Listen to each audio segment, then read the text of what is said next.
बच्चों, आपको आज हम नदियों के बारे में बताएंगे। तो चलिए हम स्टार्ट करते हैं। सबसे पहले हमारा यहाँ पे स्थित है मानसरोवर। ये है मानसरोवर। मानसरोवर से होकर 5 नदियाँ निकलती हैं। कौन कौन सी हैं?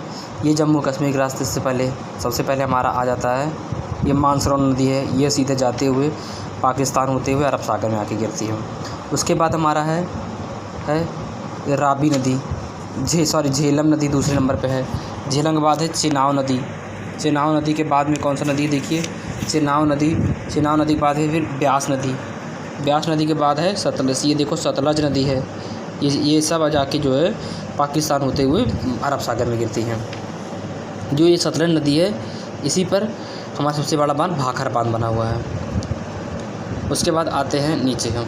यहीं पे स्थित है दिल्ली ये जो पहाड़ी सीधे से चली गई है, ये जो दिल्ली है ये अरावली पर्वत पर स्थित है। ठीक है, ये अरावली पर्वत पर स्थित है। अरावली के से जो है लूनी नदी निकलती है और अरावली पर्वत के जस्ट नीचे जो है रायसेना हिल दिख रहा है। इसी पर हमारा जो राष्ट्रपति भवन जो दिल्ली में बना हुआ है वो स्थित है।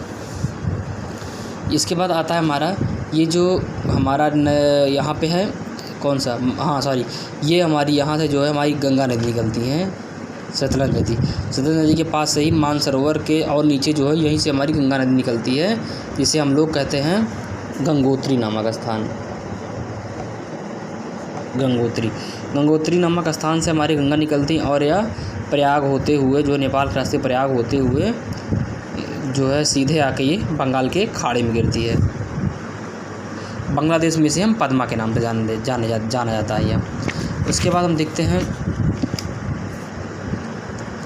यहीं से गंगोत्री के बगल से ही यमुना नदी निकलती है और यह आगे जो है प्रयाग में मिल जाती है। प्रयाग को पुराने ज़माने में गुप्त काल की राजधानी कहा जाता है।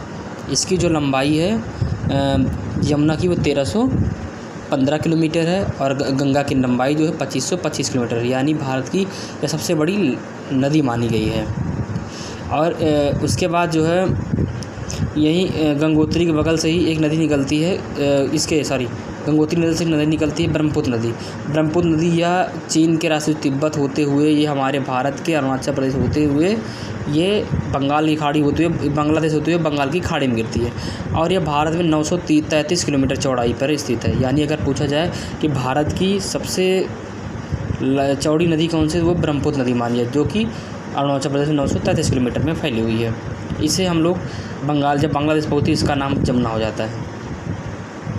और जहाँ पे ये मिलती है तीनों नदियाँ, जहाँ पे बंगाल खाड़ी मिलती है, इसे मेघना के नाम से जाने जाते हैं। इसी बंगाल खाड़ी के नीचे स्थित है सुंदरबन डेल्टा। यह विश्व का सबसे बड़ा डेल्टा इसे माना गया है।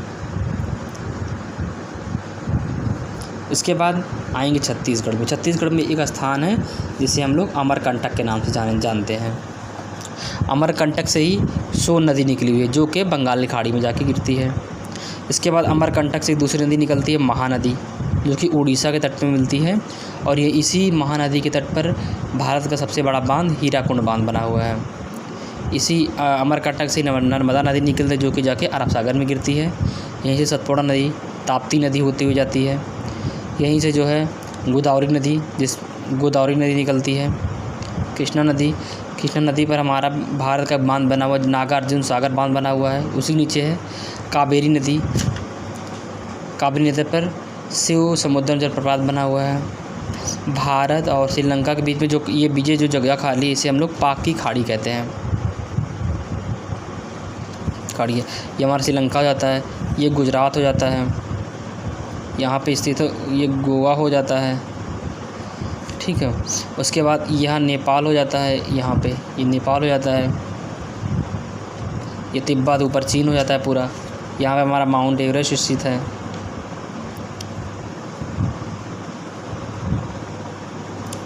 ये जो यहाँ पे बताया गया, ये हमने जो लिखा 80% पाक, ये इसका मतलब ये है कि यहाँ पे जब जो यहाँ से मानसरोवर से नदियाँ निकलती हैं, चेनाब हुआ, रावी हुआ, झेलम हुआ, आज के कुछ समय पहले 1960 में जब एक समझौता हुआ था, शिमला जल समझौता, तब पंडित जवाहरलाल नेहरू का शासन था।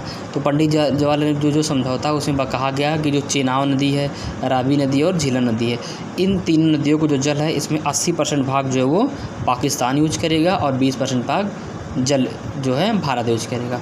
और तीसरी नदी जो है सतलज नदी, ब्यास नदी और मानसरोवर नदी, इन तीनों नदियों को जो जल है इसमें 80% भारत यूज करेगा और 20% पाकिस्तान। सेम उसी का उल्टा बताया गया था। इन्हीं समझौतों पर स्थित हमारा सिंधु जल समझौता इन्हीं बातों पर से संबंधित है। इसके बाद हमारा ये म्यांमार आ जाता है जिसकी राजधानी बर्मा है। ये पूरा म्यांमार ले लेता है। इस तरह बच्चों आप लोग को ये अपनी कॉपी में फिल कर लेना है।